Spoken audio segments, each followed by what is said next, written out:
All right, here we are, quiz day, show whatever number.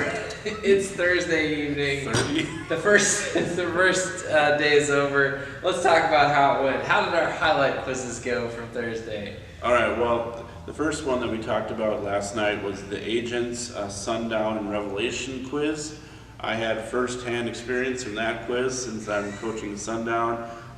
As we expected, or what we predicted, Revelation won that quiz rather handily, followed by Agents taking second and Sundown getting third in that quiz. So that was the situation there.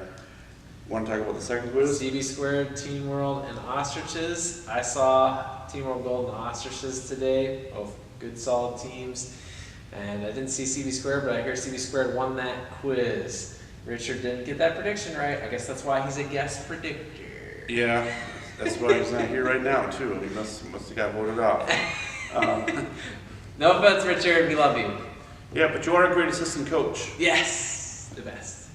Ostriches got second in that quiz, and Team World got third in that quiz for those keeping score at home. Yes. All right, and the third spotlight quiz that we had from today was the Riven, Unashamed, and Fire quiz. That was my spotlight that I had to talk about, and I picked Riven. I think that was a pretty good choice. Riven did end up winning that quiz by a wide margin. Unashamed was second, and Fire was third for that quiz. So I got mine right. Quincy got his right.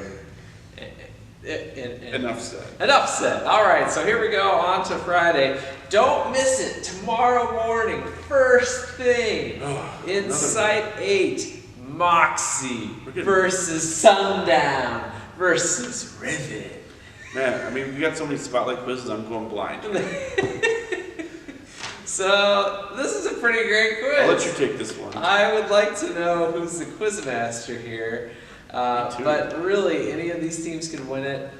I feel like I'm not going to say anything surprising here by saying that I think Riven will win the quiz, because that's going to be my prediction.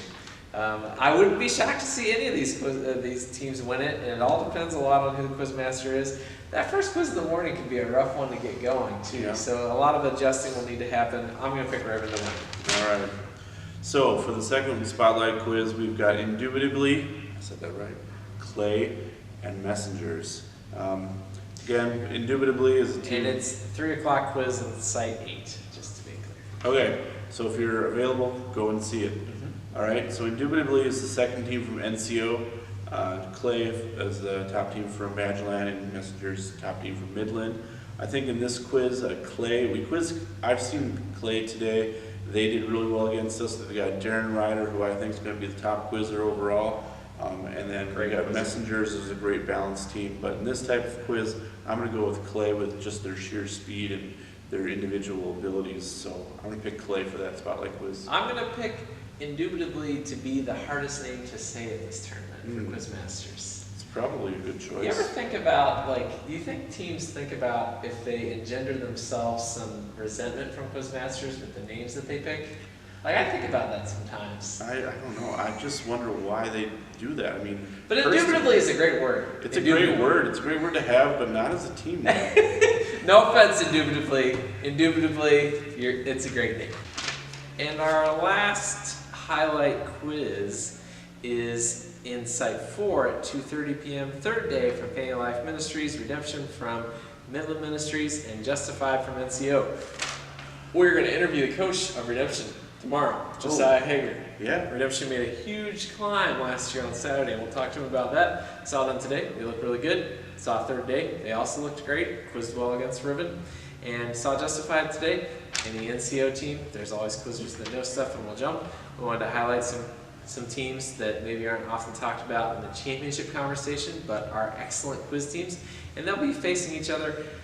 In this quiz, I'm going to give a slight edge to Redemption and pick them to win it, but I wouldn't be surprised also to see Third Day make a play. They have a lot of great quizzers. So that's my pick there. Any takeaways from the first day of quizzing, Nate? Well, I think one of the things that I noticed the most was just the difference in quiz masters that we've had. We've got some quiz masters that some teams are really familiar with, that they've seen a lot. A lot of the Summit teams are very familiar with the Summit quiz masters, and they're able to do really well in their quizzes. but throw them into a quiz against maybe a quizmaster from, I don't know, TFC Northwest, or even a quizmaster from Minnesota, Wisconsin TFC, and they definitely had some opportunity there to adjust and needed to adjust to some of the styles in their quizzing. So I think quizmasters are making a huge difference in the quizzing, and I think it's good for the sport. I think getting quizzers to be able to adjust to the quizmaster, I think it's just a really good skill set to have as a quizzer and as a team. Agreed. And there's excellent quality quizmasters this year from all the quizzes that I've been in. Really appreciate all of our table officials for the time and effort that they spend on this term. I know a lot of them are people who have kids that are quizzing, and they take time away from watching their kids to quizmaster. That's awesome. Yeah. That's great. How about you? Did you find any takeaways from today that you noticed? Yeah, one of the things that, of course, everybody who's like quizzing and coaching knows that that a lot of what this is all about here is making sure that you don't get caught in the long references, that you time your jumps so that you can hit those short references as good as possible. There were several quizzes against really good teams where 3 or even 4 words came out because people were trying not to get caught and trying not to make errors, and all of a sudden like a really quick reference would come out and they'd get 3 words out.